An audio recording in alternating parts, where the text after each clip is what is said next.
पाकिस्तान में लश्कर के आतंकी अबू सैफुल्लाह खालिद को रविवार को अज्ञात हमलावरों ने ढेर कर दिया। हैरानी की बात यह है कि आतंक के गढ़ पाकिस्तान में ही आतंकियों का इस तरह सफाया हो रहा है। अबू सैफुल्लाह भारत में 3 बड़े आतंकी हमलों में शामिल था, जिसकी मौत के बाद भारत का एक और दुश्मन अपनी ही सरजमी पर मिट्टी में मिल गया। लेकिन अब सवाल ये उठने लगे कि आखिर इस आतंकी को पाकिस्तान में ही मौत के घाट किसने उतारा? क्या पाकिस्तान में अब आतंकी संगठनों में आपस में फूट पड़ चुकी है? क्योंकि लश्कर-ए-तैयबा का टॉप कमांडर और जमात-उद-दावा का अहम चेहरा रजा-उल्लाह निजामानी उर्फ अबू सैफुल्लाह की सिंध में हत्या से हड़कंप मच गया है कि आखिर जिस आतंकी को आईएसआई ने खुद सुरक्षा दी, वो सिंध में अज्ञात हमलावरों की गोलियों का शिकार कैसे हो गया?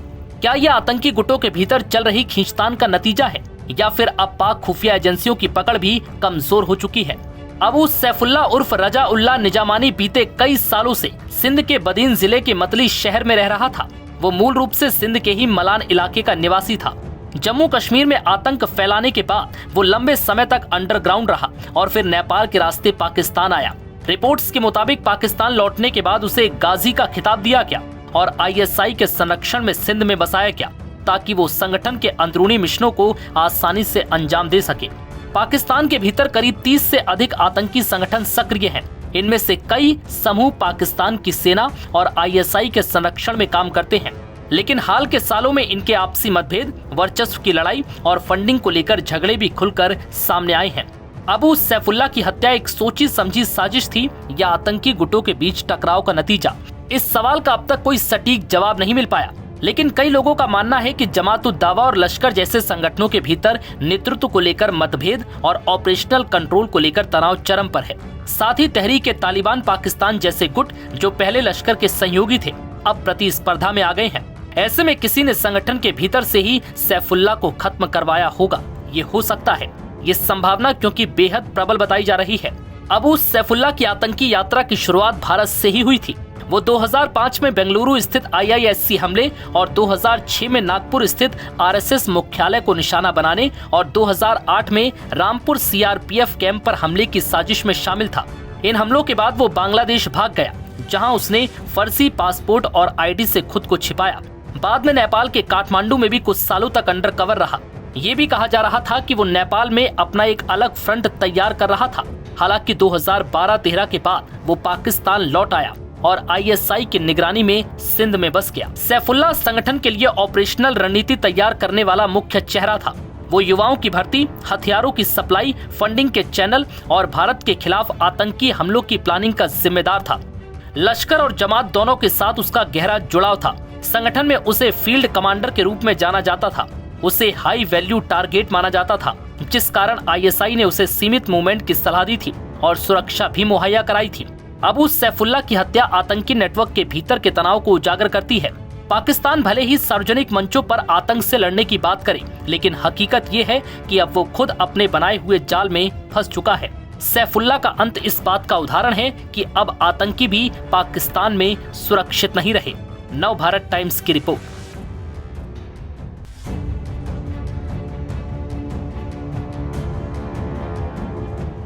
आतंकी संगठन लश्कर-ए-तैयबा का टॉप कमांडर सैफुल्लाह खालिद को पाकिस्तान में अज्ञात हमलावरों ने मार गिराया है। जानकारी के मुताबिक वो लंबे समय से नेपाल से आतंकी गतिविधियों को अंजाम दे रहा था। वर्तमान में वो सिंध प्रांत के मतली बदीन से काम कर रहा था। आतंकी सैफुल्लाह खालिद भारत में हुए 3 आतंकी हमलों की साजिश में शामिल था। चलिए अब आपको बताते हैं कि कौन से वो आतंकी हमले हैं जिसे सैफुल्लाह ने भारत में अंजाम दिया। महाराष्ट्र के नागपुर में आरएसएस मुख्यालय में साल 2006 में हमले की साजिश रची गई थी।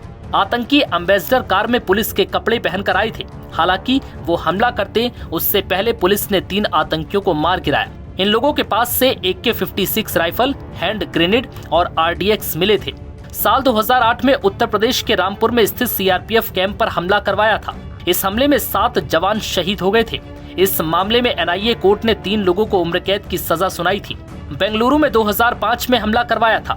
भारतीय विज्ञान संस्थान के एक ऑडिटोरियम में चल रहे अंतर्राष्ट्रीय सम्मेलन के बाद बाहर निकल रहे लोगों पर आतंकियों ने गोलीबारी की थी, जिसमें एक प्रोफेसर की मौत हो गई थी और कई अन्य लोग घायल हुए थे। आतंकी सैफुल्लाह खालिद के बारे में बताया जाता है कि वो लश्कर-ए-तैयबा का ऑपरेटिव था। लश्कर-ए-तैयबा ने सैफुल्लाह को भारत में हमलों की तैयारी करने के लिए टास्क दिया था। जिसके बाद ये नेपाल में कई सालों तक बेस बनाकर वहां से लगातार भारत में आतंकी हमले करवा रहा था। लेकिन जब भारतीय खुफिया एजेंसियों को इसके बारे में जानकारी मिली तो ये नेपाल से भागकर पाकिस्तान में छिप गया। इंडिया का ये मोस्ट वांटेड आतंकी था। सैफुल्ला अलग अलग नाम से, विनोद कुमार के नाम से और तमाम नाम से वो नेपाल से आतंकी गतिविधियों को ऑपरेट कर रहा था। पाकिस्तान में इसे हमलावरों ने अब मार गिराया है। बता दें कि पिछले कुछ सालों में पाकिस्तान में कई आतंकी ढेर हुए हैं। हाल ही में भारतीय सेना ने ऑपरेशन सिंदूर के जरिए पाकिस्तान में आतंकी नेटवर्क को तबाह कर दिया था। इस दौरान कुल 9 आतंकी ठिकानों को निशाना बनाकर उन पर एयर स्ट्राइक की गई, जिसमें लश्कर से लेकर जैश तक कई संगठनों को बड़ा नुकसान हुआ। भारत सरकार ने बताया कि इस ऑपरेशन में 100 से ज्यादा आतंकी मारे गए। बाद में जब पाकिस्तान ने जवाबी कार्रवाई की तो उसे अपने कई महत्वपूर्ण एयरबेस पर भी भयंकर नुकसान झेलना पड़ा। भारत की ब्रह्मोस मिसाइल ने सब कुछ तबाह कर दिया। बता दें कि भारतीय सेना ने ये कार्रवाई पहलगाम में हुए आतंकी हमले के बाद की थी, जिसमें पाकिस्तान में आतंकी संगठनों के कई ठिकानों को निशाना बनाकर उन्हें नेस्तो नाबूद किया गया और कई आतंकियों को मौत के घाट उतार दिया गया। ये आतंकियों के खिलाफ बड़ी कार्रवाई मानी जा रही थी, जिसके जरिए भारत ने पहलगाम का बदला लिया था। नव भारत टाइम्स की रिपोर्ट।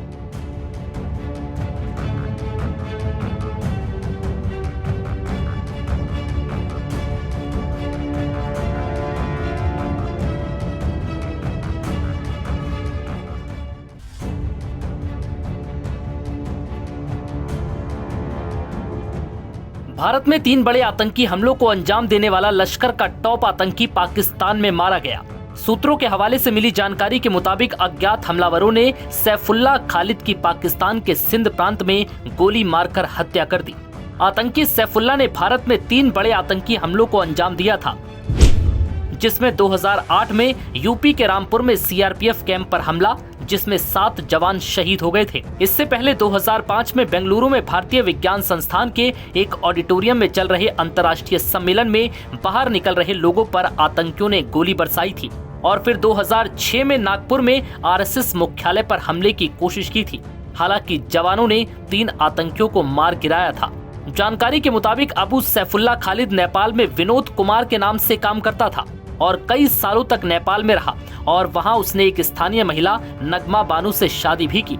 माना जाता है कि नेपाल से उसने लश्कर के लिए कई ऑपरेशंस को अंजाम दिया। वो नेपाल में बैठकर ही लश्कर के लड़ाकों की भर्ती समेत कई अन्य काम करता था। इस लिहाज से देखा जाए तो नेपाल को लश्कर का नया फ्रंट बनाने की तैयारी चल रही थी। पहले पीओके और उसके आसपास ही लश्कर के ऑपरेटिव अपने नापाक मंसूबों को अंजाम देते थे, लेकिन भारतीय सुरक्षा बलों के लगातार एंटी टेररिस्ट ऑपरेशन ने उनकी कमर तोड़कर रख दी। ऐसे में उसने भारत के पड़ोसी मुल्क नेपाल में नया ठिकाना ढूंढ निकाला। हालांकि सैफुल्ला खालिद का मारा जाना एक बड़ी कामयाबी माना जा रहा है। अबू सैफुल्ला बीते कई सालों से सिंध के बदीन जिले के मतली शहर में रह रहा था। वो मूल रूप से सिंध के ही मलान इलाके का निवासी था। जम्मू कश्मीर में आतंक फैलाने के बाद वो लंबे समय तक अंडरग्राउंड रहा और फिर नेपाल के रास्ते पाकिस्तान आया। रिपोर्ट्स के मुताबिक पाकिस्तान लौटने के बाद उसे गाजी का खिताब दिया गया और आईएसआई के संरक्षण में सिंध में बसाया गया, ताकि वो संगठन के अंदरूनी मिशनों को आसानी से अंजाम दे सके। सिंध को पाकिस्तान की आतंक की राजनीति में अपेक्षाकृत शांत माना जाता है, जहां बलूचिस्तान और खैबर पख्तूनवा में सेना और आतंकियों के बीच सीधी भिड़ंत होती है। वहीं सिंध में आईएसआई आतंकियों को पनाह देती रही है। कराची, हैदराबाद, बदीन और मतली जैसे इलाके लंबे समय से आतंकियों के छिपने की जगह रहे हैं, लेकिन अब वहां भी अंदरूनी हिंसा और साजिश पनप रही है, जो इस बात का संकेत है कि आईएसआई का नेटवर्क खुद दरकने लगा है। लेकिन इस बीच ये बड़ी खबर सामने आई है कि भारत में 3 बड़े आतंकी हमलों को अंजाम देने वाला लश्कर का टॉप आतंकी पाकिस्तान में मारा गया है। सूत्रों के हवाले से ये खबर सामने आई, जिसमें बताया गया कि अज्ञात हमलावरों ने अबू सैफुल्ला खालिद को पाकिस्तान के सिंध प्रांत में ढेर कर दिया है, जो ये बता रहा है कि अब पाकिस्तान में आतंकियों के दिन पे दिन खात्मे की शुरुआत हो चुकी है। लगातार भारत के दुश्मनों का अब पाकिस्तान में ही सफाया हो रहा है। नव भारत टाइम्स की रिपोर्ट।